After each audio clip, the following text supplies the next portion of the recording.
안녕하세요. 제가 앞으로 세계 정세가 어떻게 흘러갈지 소름 돋게 시나리오한 마지막 영상 개돼지 2부를 준비하고 있습니다. 2025년 7월 어느 날 믿을 수 없겠지만 일본이란 나라는 사라질 것입니다. 그 이유와 과정을 개돼지 2부에서 모두 알려드리려고 하는데, 그 전에 12월 19일 다가올 일본의 금리 인상과 엔캐리 청산을 반드시 이해하셔야만 합니다. 개돼지 2부에서 설명드리기는 길고 다가올 여러 문제들이 혼잡해 있어 이해하기 어려울 것이라 생각하여 엔캐리 청산과 관련된 이번 영상만을 따로 만들게 되었습니다. 마지막 영상이라 생각하고 이것저것 알려드리려고 하니 설명할 것이 많습니다. 말하였듯 12월 19일에는 미국 금리와 일본 금리가 발표되는 날입니다. 시장 전망은 미국은 금리 인하, 일본은 금리 인상을 예상하고 있습니다. 시장 전망대로 나오리라 예상하며 시장에서는 엔캐리 청산이 시작될 것이라 봅니다. 미국 금리가 하락하면 달러 자산의 매력이 줄어들고 기존 엔캐리 트레이드에서 투자자들이 포지션을 유지할 이유가 줄어듭니다. 반면 일본 금리가 인상되면 엔화를 대출하는 이자 비용이 증가되고 더불어 엔화의 투자 매력도가 상승하게 되어 엔화 자산으로의 자금 이동이 증가할 가능성이 높습니다. 많은 분들이 엔캐리 트레이가 청산되면 기존 금융시장이 초토화되는 것이 아닌가, 그리고 코인 시장에도 안 좋은 것이 아닌가 하는 그런 걱정들이 많은 것 같습니다. 모두 다 설명드리겠습니다. 다만 조금만 더 쉽게 설명드리겠습니다. 엔캐리 트레이드는 일본의 낮은 금리를 활용해 엔화를 빌려 금리가 높은 다른 국가의 자산에 투자하거나 혹은 더 높은 수익을 기대할 수 있는 자산에 투자하는 전략을 말합니다. 그 자산들은 달러가 될 수도 있고 주식, 부동산, 채권, 코인 등 여러 가지가 있습니다. 그런데 일본이 금리 인상을 하게 되면 엔화 대출 비용이 증가해 돈을 빌린 사람 및 기관, 기업, 은행 등은 부담을 느끼게 됩니다. 엔화를 빌려 주식이나 채권, 부동산 등에 투자할 수익률이 좋다면 상관없겠지만 더 이상 차익을 기대하기 어렵다고 느끼면 빌린 엔화를 갚게 될 것입니다. 투자자들은 투자한 주식과 부동산, 채권 등을 현금화하고 엔화로 환전해 원금과 이자를 상환하게 됩니다. 이것을 엔캐리 청산이라고 합니다. 문제는 이 엔캐리 청산이 가뜩이나 경색된 투자시장에 기름을 부어 불을 지르는 격이 됩니다. 왜냐하면 투자자들의 돈은 투자시장에서 급격히 그리고 대규모로 빠져나와 글로벌 금융시장의 변동성은 증가하고 투자시장은 급격히 얼어붙게 됩니다. 반면 빠져나온 돈들은 엔화로 환전하여 갚아야 하니 엔화에 대한 수요가 급증하여 엔화 강세가 이어집니다. 그렇다면 엔캐리 청산이 시작되면 기존의 전통 금융시장은 초토화가 될까요? 그것은 엔캐리 트레이더의 규모를 봐야 합니다. 한국은행의 2024년 9월 보고서에 따르면 전체 엔캐리 자금 잔액은 약 4,813조, 청산 가능성이 높은 자금은 약 311조 원이라고 합니다. 그러나 독일의 세계적인 투자은행 도이체방크는 IMF 데이터를 기반으로 엔캐리 트레이드의 규모를 약 2경 7천조 원으로 추정하고 있습니다. 누구 말이 맞는지는 모르겠지만 중간만 가도 1경원이라고 칩시다. 그러면 엔캐리 청산이 시작되면 금융시장은 초토화되는 게 맞습니다. 지난 8월 5일 상황을 보면 이해되실 겁니다. 한국 코스피는 8.8% 급락하였고 일본 니케이 225도 같은 날 12% 하락하였습니다. 일본 엔화의 급격한 강세와 7월 31일 일본 중앙은행의 금리 인상 발표가 그 이유라는 의견이 지배적입니다. 그렇다면 코인 시장은 어떻게 될까요? 여러분들이 가장 궁금해하는 것이 바로 코인 시장의 상승 여부일 것입니다. 저는 두 가지만 보시면 코인 시장이 상승할 것인지 판단할 수 있다고 봅니다. 첫 번째는 전반적인 시장 상태를 봐야 합니다. 굳이 말할 것도 없이 뉴스에서 매일 떠들어대니 아실 거라 봅니다. 한국만 보더라도 정치적 불안정성으로 원화 가치는 떨어지고 있고 전 세계적으로 봐도 주식시장과 여러 금융시장이 불안한 지가 꽤 되었습니다. 그런데 코인 시장은 상승세를 유지하며 기존의 전통 금융시장과 반대되는 모습을 보입니다. 더군다나 미국 SEC에서는 글로벌 자산 운용사들인 블랙록, 피델리티를 포함한 11개사의 비트코인 현물 상장 지수 펀드와 8개사의 이더리움 ETF를 승인한 지 오래되었습니다.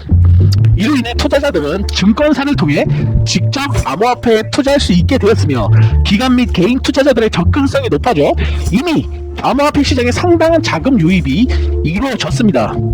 전통적인 금융시장이 망가질수록 고수익을 추구하는 투자자들은 암호화폐 시장으로 눈을 돌릴 가능성이 커지고 있으며 최근만 보더라도 11월부터 시작된 코인의 상승 추세가 이를 뒷받침하고 있습니다.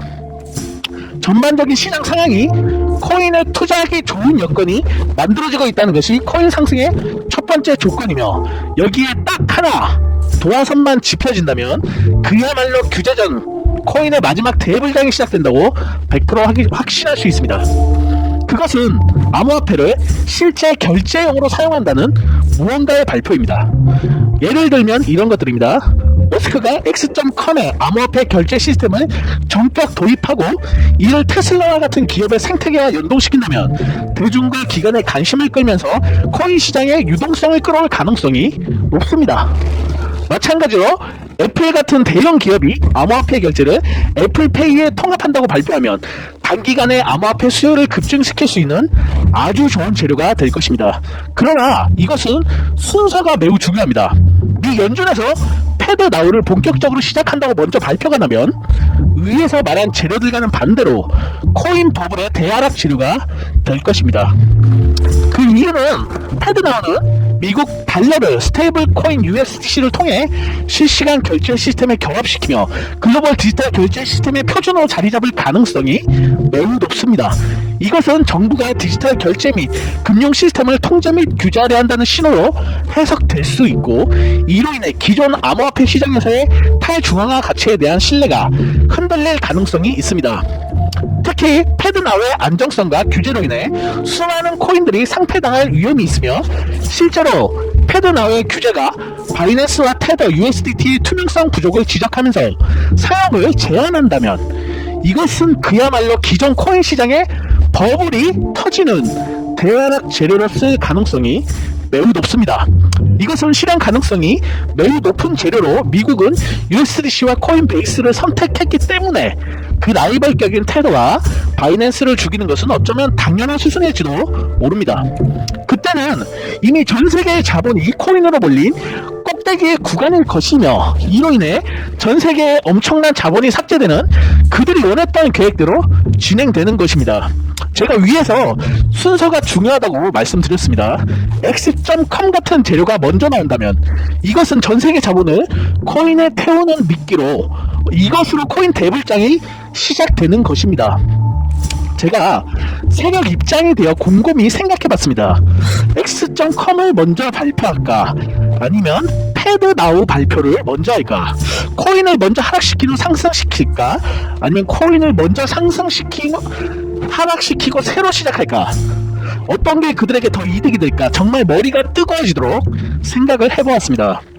그래서 제가 내린 결론은 X.com 발표로 코인 대불장을 먼저 만들고 패드나우 발표로 하락시켜 전세계 자본 유동성을 삭제시키고 코인을 리셋하여 바닥까지 떨어진 패드나우 규제를 통과할 만한 코인을 매집하여 설계부터 이런 규제에 맞게 설계된 스텔라 코인을 중심으로 진정한 코인 디지털 결제 시대를 만들어 나간다.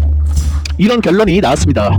여기서 중요한 디테일은 코인 하락 전 X.com의 발표로 코인 시장의 불장이었는데요.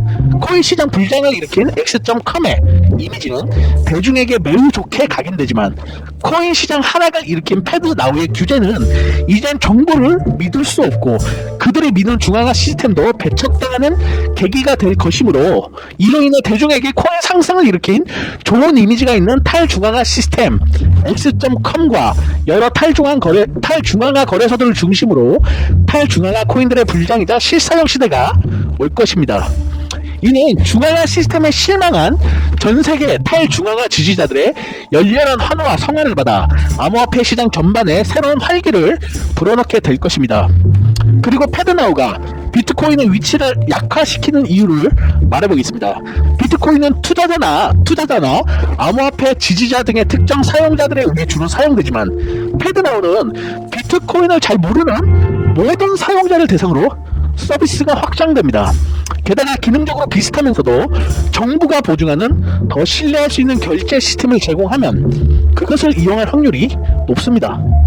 따라서 패드나우 발표는 비트코인을 직접적으로 공격하지 않더라도 비트코인의 대중적 위치와 신뢰를 약화시키는 간접적 효과를 가져올 가능성이 높습니다. 패드나우는 USDC를 통해 달러의 디지털 결제를 일상화하고 대중화하는 데 기여하게 될 것이며 그 USDC는 스텔라 블록체인을 통해 사용되어지게 될 것이며 스텔라는 점점 더 대중에게 깊숙이 파고들어 나중에는 모든 것의 중심이 되어 있을 것입니다. 마지막으로 이런 질문이 나올 것 같습니다. 그런데 그것은 엔캐리 청산과 무슨 관계인데? 엔캐리 청산은 빌려줬던 돈이 일본으로 돌아오는 건데 일본으로 흘러들어간 자금이 다시 코인 시장으로 들어와야 코인 시장이 상승하는 것이 아닌가? 그것을 어떻게 장담해? 네, 맞습니다. X.com 같은 발표를 한다고 해도 코인 시장으로 들어올 유동성이 없다면 그 효과는 미미할 것입니다. 엔캐리 청산으로 금융시장이 박살나 중국 자본이나 중동 자본이 들어오지 않는다면 결국 일본으로 돌아간 돈들이 다시 코인 시장으로 들어와 유동성을 공급해주는 시나리오가 가장 좋습니다. 엔캐리 청산 자금을 어떻게 코인판에 끌어들일 것인가? 그들이 어떤 방식으로 일본 자금을 끌어들일지 모르겠으나 제가 생각한 것들을 적어보겠습니다. 일본 기관과 기업 투자자들이 엔화 강세로 인해 투자 대안을 찾으려 할 경우 암호화폐는 주로 달러로 거래되므로 일본 입장에서 보면 달러가 약세를 보일 때 암호화폐가 상대적으로 매력적으로 보일 것입니다. 거기에 암호화폐 시장마저 상승장이 솔솔 나는 냄새를 퍼뜨린다면 코인으로 자금이 들어올 가능성이 있습니다.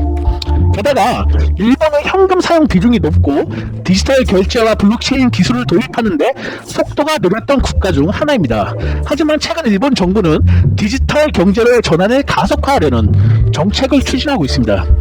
특히 블록체인 기술과 암호화폐를 활용한 차세대 금융 시스템 구축에 관심을 보이고 있습니다. 전통 금융 시장이 점점 불안해지고 있는 모습을 보며 일본은 디지털 경제와 혁신 기술로 투자 방향을 전환하려는 심리가 작용할 가능성이 큽니다. 이때 머스크가 일본 옆구리를 푹 찔러 X.com 일본 전용 서비스를 출시한다거나 일본 정부 또는 민간 금융 기관이 탈중앙화 금융 허브 자리를 선점하기 위해 머스크든 대기업이든 협력한다는 재료들이 나오면 일본 자금은 코인판으로 흘러 들어올 겁니다. 제가 이전 영상에서 가짜에 가려진 진짜 세 가지 코인을 알려드렸던 것이 기억납니다. 비트코인은 비트코인 캐시, 리플은 스텔라 루멘, 도지는 시바이누. 제가 중간에 시바이누는 뭔가 좀 찜찜하여 제외시켰다고 코멘트도 드렸습니다. 시바이누를 뺀 그 자리에 너무 생각하고 있었는데 진행되는 상황을 보니 그 자리가 맞는 것도 같습니다. 추후에 비트코인 캐시는 중국에서, 스텔라 루멘은 미국에서, 램은 일본에서, 자세히는 모르지만 각 나라에서 그 어떤 영향력을 행사하게 되지 않을까 하는 그런 제 개인적인 생각입니다. 디테일한 부분들은 틀릴지 모르지만 내가 세력의 입장에서 생각해 본다면 오늘 알려드릴 이 시나리오가 그들에게 가장 최적의 시나리오이지 않을까 생각합니다. 이것은 단지 저의 생각일 뿐 코인 투자를 부추기는 것은 아닙니다. 코인 투자하시는 분들은 저의 시나리오들을 잘 읽어보시고 참고하여 좋은 경험 쌓으시길 바랍니다. 만약 오늘 내용이 이해가 안 되시는 분이나 앞뒤가 꽉 막힌 개돼지들은 코인 시장에 접근하지 않는 것이 현명하다 여겨집니다. 마지막으로 다음 영상 개돼지 2부를 디테일하게 만들고 있습니다. 2-3일 내로 올라가게 될 것이며 매우 충격적인 내용이 될 것입니다. 감사합니다.